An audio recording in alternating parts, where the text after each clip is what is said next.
السلام علیکم، آن نیوز کے ساتھ میں ہوں فیصل۔ خبر شامل کرتے ہیں فیصل آباد سے۔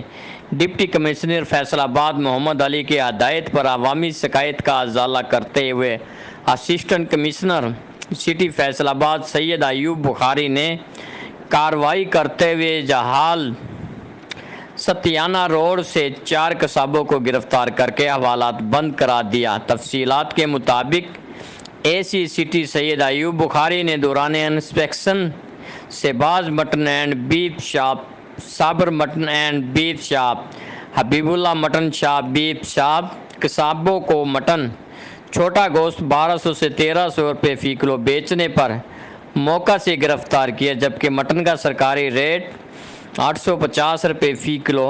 دوران انسپیکشن قصاب خالد اور شہباز نے مذمت بھی کی، جبکہ انہوں نے فیس ماسک بھی نہیں پہن رکھا تھا۔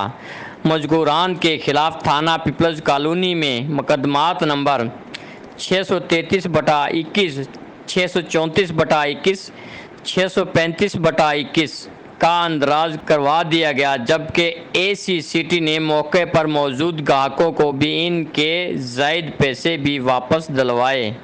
رپورٹ کرتے ہیں کرائم رپورٹر آفتاب رانا، آن نیوز فیصل آباد۔ لائک کریں، کمنٹ کریں، شیئر کریں اور بیل آئیکن کو پریس کرنا مت بھولیں۔ دیکھتے رہیے آن نیوز۔